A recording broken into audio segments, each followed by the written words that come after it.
दोस्तों आज एक बहुत ही अफसोसनाक खबर लेकर मैं आपके सामने आया हूं। ग्राउंड रिपोर्ट में एक ड्राइवर भाई जो माल लेकर पहुंचा एक कंसाइनी के पास और वहां पर कंसाइनी की गलती की वजह से उसकी पूरी ज़िंदगी ख़राब हो गई है। एक तेज़ाब पूरी बॉडी पर उसके डल गया है और उसके शरीर का एक बड़ा हिस्सा जो है वो एसिड की वजह से जल गया है। और यहाँ पर हैरानी की बात यह है कि ये जो कंसाइनी है, ये जो व्यापारी है, कुछ छोटा मोटा नहीं बल्कि एक बहुत बड़ी सरकारी कंपनी है। और उसकी नालायकी और गैर जिम्मेवाराना जो उनका तरीका है काम करने का, उसकी वजह से गरीब ड्राइवर जो है वो आज ज़िंदगी और मौत की लड़ाई लड़ रहा है और आगे उसकी फैमिली और उसके आगे एक मुश्किलों भरी ज़िंदगी जो है वो सामने पड़ी है और अभी तो इलाज भी उसका प्रॉपर नहीं हो पाया। कौन सी ये कंपनी है और कैसे इस बड़े हादसे का शिकार ये ड्राइवर हो गया है, बताऊंगा आज की इस खास ग्राउंड रिपोर्ट में एक छोटे से कमर्शियल के बाद। दोस्तों मैं जानता हूं कि ट्रांसपोर्ट के कारोबार में ढेरों चिंताएं हैं, लेकिन अब कम से कम अपनी गाड़ी के बीमे की चिंता छोड़ दें। प्रीमियम आपको सबसे कम मिलेगा, पॉलिसी में किसी तरह की कोई कमी नहीं होगी और क्लेम हॉटलाइन की सुविधा 24 घंटे मिलेगी। बस गाड़ी की आरसी और पुरानी बीमा कॉपी ट्रांसपोर्ट मॉल ऐप में डालें या 90-831-90-831 पर व्हाट्सएप कर दें, तो गाड़ी का बीमा सिर्फ और सिर्फ ट्रांसपोर्ट मॉल से।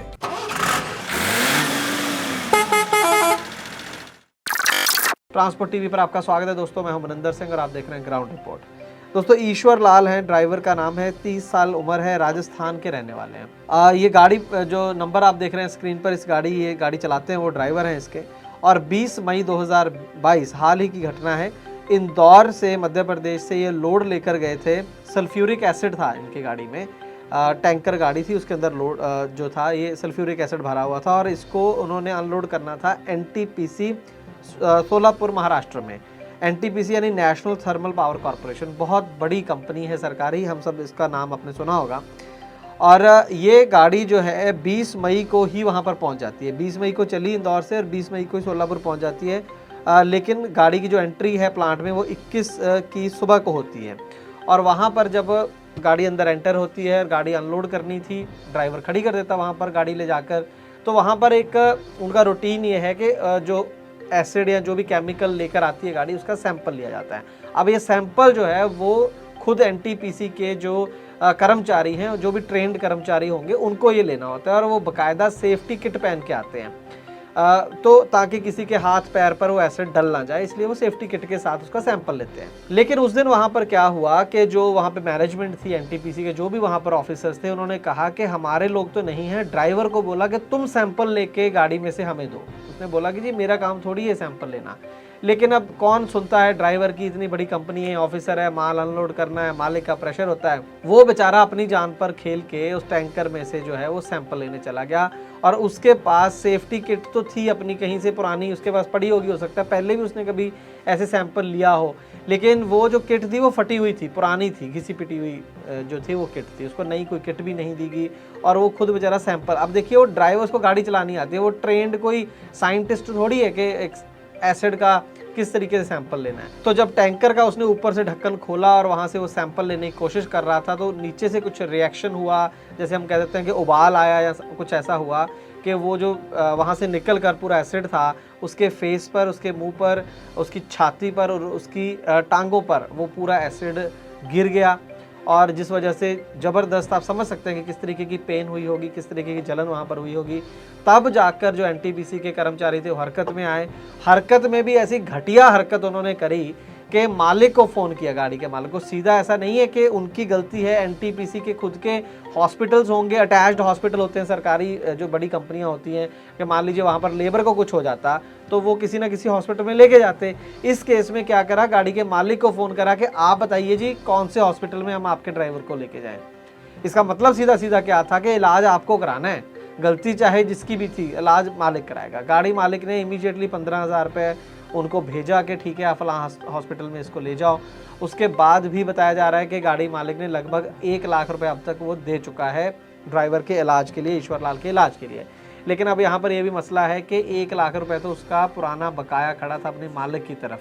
अब 1 लाख रुपए की ये मदद है या उसने वो सैलरी वाले पैसे जो बकाया थे वो दिए हैं। वो अभी पता नहीं है। अगर व्यापारी आपको हॉल्टिंग चार्ज नहीं दे रहा तो ट्रांसपोर्ट मॉल ऐप के हेल्पलाइन सेक्शन में जाकर हमसे अभी संपर्क करें, जिसके लिए आपको डाउनलोड करनी होगी ट्रांसपोर्ट मॉल ऐप। एनटीपीसी जो इतनी बड़ी कंपनी है उसकी बेशर्मी आप ये देखिए कि कॉम्पनसेशन तो बहुत दूर की बात है, जबकि कॉम्पनसेशन देना बनता था, क्योंकि ये जो काम उससे करवाया गया ड्राइवर से वो काम ही उसका नहीं था। पहले तो ये क्रिमिनल नेग्लिजेंस है, एफआईआर बनती है वहां पर जो भी ऑफिसर जिम्मेवार है इसके। उसके बाद कॉम्पनसेशन, एक बड़ी कॉम्पनसेशन, क्योंकि पूरी जिंदगी आपने उसकी खराब कर दी है। बताया जा रहा है कि उसकी एक आंख शायद हमेशा के लिए चली गई है। हाँ, फोटोज इतनी खराब है, हम आपको स्क्रीन पर यहाँ पर नहीं दिखा सकते हैं जो उसकी हालत है।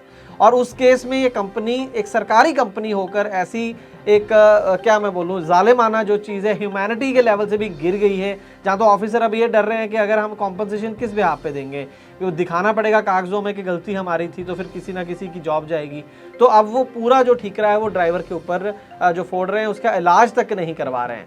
अब जाकर लोकल कुछ थोड़ा बहुत प्रेशर डला है और ट्रांसपोर्ट टीवी की टीम ने फ़ोन किए हैं, तो जाकर कह रहे हैं कि हम ट्रीटमेंट करा देंगे। लेकिन यहाँ पर किसी बड़ी एसोसिएशन के, महाराष्ट्र से बहुत बड़े बड़े नेता आते हैं ट्रांसपोर्ट के, हम उनको भी रिक्वेस्ट करेंगे कि एनटीपीसी पर कुछ प्रेशर डाला जाए और ये जो ड्राइवर भाई हैं ईश्वर लाल, उनका इलाज तो कम से कम प्रॉपर कराया जाए और हो सके तो कॉम्पनसेशन उनको दिलाई जाए। इस केस के अंदर बीमा कंपनी से भी बात करनी चाहिए जो गाड़ी मालिक है, क्योंकि ऑन ड्यूटी उनके साथ ही एक्सीडेंट हुआ है। अगर आंख उनकी चली गई है तो बीमा कंपनी की तरफ से भी उनको कॉम्पनसेशन जो है वो मिलनी चाहिए। लेबर कोर्ट में इसको लेकर केस फाइल किया जा सकता है।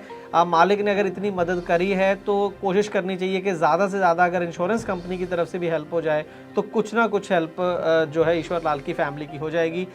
लेकिन असल में चाहिए तो ये कि कम से कम 15-20 लाख रुपए का कॉम्पनसेशन जो है वो एनटीपीसी की तरफ से मिलना चाहिए और वहाँ पर कुछ लोगों की नौकरियाँ जानी चाहिए जिन्होंने ड्राइवर को मजबूर किया वो सैंपल लेने के लिए, और उसके इलाज में जो डिले हुआ उसको लेकर भी जो जिम्मेवार व्यक्ति हैं उनके ऊपर एक्शन होना चाहिए। हमारी ये जो ट्रक ट्रांसपोर्ट इंडस्ट्री है, बड़ी बड़ी यहाँ पर लोग बातें करते हैं ड्राइवरों के लिए, ड्राइवरों के सम्मान के लिए, लेकिन अक्सर देखा है कि जब कोई ऐसा बड़ा हादसा किसी ड्राइवर के साथ हो जाता है तो सब कान आंखें अपनी बंद कर लेते हैं। बड़ी बड़ी एसोसिएशंस भी, माफ़ कीजिएगा, देखा नहीं है एक आधी बार को छोड़ के आगे आती हैं ऐसे केसेस के अंदर कि उसकी हेल्प की जाए। खुद इतनी बड़ी हमारी एसोसिएशंस हैं राष्ट्रीय स्तर पर, राज्य स्तर पर, कि कुछ अपनी तरफ से भी अगर सारे जने कंट्रीब्यूट करें तो ऐसे जो हादसों के, बड़े हादसों के शिकार हो जाते हैं ड्राइवर, उनकी हेल्प बहुत अच्छे तरीके से हो सकती है। हम फिर से एक बार अपील करेंगे अपनी तरफ से तमाम एसोसिएशंस को कि एनटीपीसी के ऊपर भी प्रेशर डालें और खुद भी जितना हो सके इस ड्राइवर की मदद की जाए। हम यहाँ पर एक अकाउंट नंबर छोड़ रहे हैं जो ईश्वर लाल की फैमिली का है, और आपकी तरफ से जो भी बन पड़े इस अकाउंट में आप पैसे डाल सकते हैं और ईश्वर लाल की मदद कर सकते हैं। ट्रांसपोर्ट टीवी देखने के लिए बहुत बहुत शुक्रिया। आपकी गाड़ी खाली नहीं हो रही और आपको हॉल्टिंग चार्ज भी नहीं दिया जा रहा, या फिर आपसे डालने की मांग हो रही है, या फिर आपको भाड़ा ही नहीं दिया जा रहा, आरटीओ और टोल अधिकारी आपको जीवीडब्ल्यू पर 5% की छूट नहीं दे रहे, या फिर आपका फाइनेंसर गलत तरीके से आपकी गाड़ी पकड़ कर ले गया। अगर आपको ऐसी कोई भी समस्या आ रही है तो आप हमसे हेल्पलाइन के ऊपर संपर्क कर सकते हैं, जिसके लिए आपको डाउनलोड करनी होगी ट्रांसपोर्ट मॉल ऐप।